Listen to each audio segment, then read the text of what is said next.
قائد اعظم محمد علی جناح اور موہن داس کرم چند گاندھی دونوں ہی برصغیر کے عظیم رہنما ہیں۔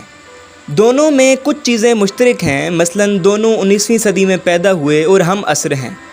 وہ اپنی اپنی قوم کے لیے بابائے قوم ہیں۔ دونوں نے وکالت کا پیشہ اختیار کیا، بیرسٹر تھے اور تعلیم لندن سے مکمل کی۔ دونوں رہنماؤں کے تصاویر ان کے اپنے اپنے ملک کے کرنسی نوٹوں پر ہیں۔ دونوں نے اپنی اپنی قوم کو غلامی سے نکالنے کے لیے انگریزوں کے خلاف جد و جہد کی۔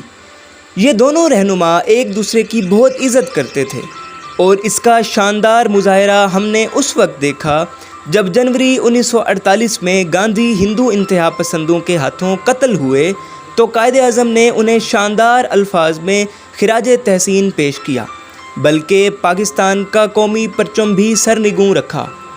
ان بہت ساری مشترک چیزوں کے علاوہ ان میں نظریاتی فرق بھی بہت زیادہ تھا۔ مشہور امریکی رائٹر ایلن ہیز نے اپنی 1980 میں شائع ہونے والی کتاب Gandhi versus Jinnah the debate over the partition of India میں جناح اور گاندھی کے درمیان پائے جانے والے اختلافات کو ایک ہی جگہ جمع کیا ہے، اور اس کتاب کے مطابق یہ کل 17 اختلافات ہیں، جن میں سے کچھ اختلافات کا ہم ذکر کریں گے۔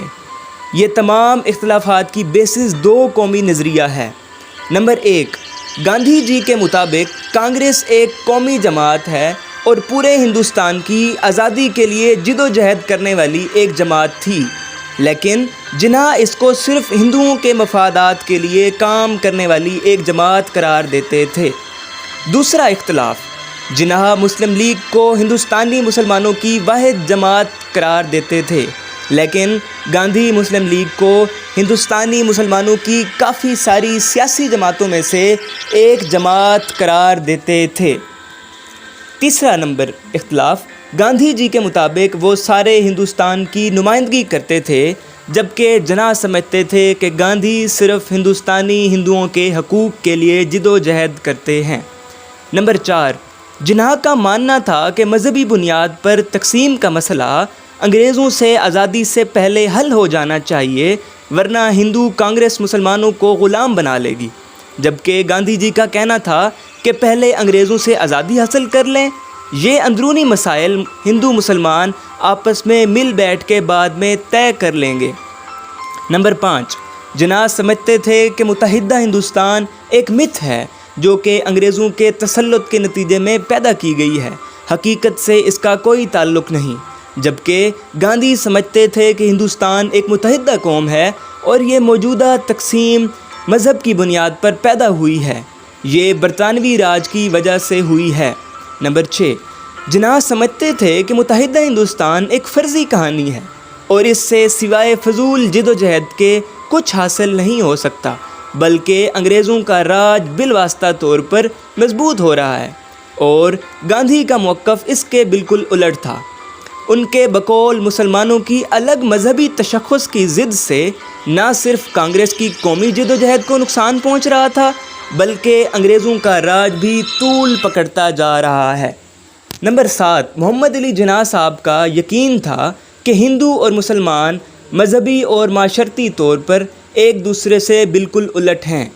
گاندھی جی کی جناح صاحب کے اس موقف سے بھی اختلافات تھا، اور ان کے مطابق ہندوستانی مسلمان ہندوستانی ہی تھے، صرف انہوں نے اپنا مذہب تبدیل کیا تھا۔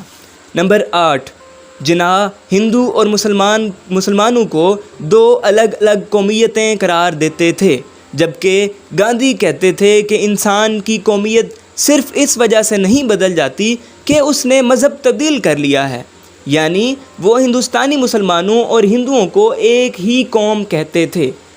نمبر 9، جناح کہتے تھے کہ ہندو اور مسلمان اگر الگ الگ ہو جائیں تو زیادہ ترقی کریں گے کیونکہ وہ خود مختار ہوں گے، یہ جناح صاحب کا موقف تھا، جبکہ گاندھی کہتے تھے کہ تقسیم سے مسلمانوں کو کوئی مادی فائدہ حاصل نہ ہوگا۔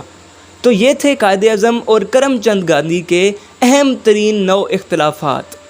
اگر اس ویڈیو نے آپ کی معلومات میں اضافہ کیا ہو تو لائک اور شیئر ضرور کریں، اور the fact sheet YouTube channel کو سبسکرائب کریں۔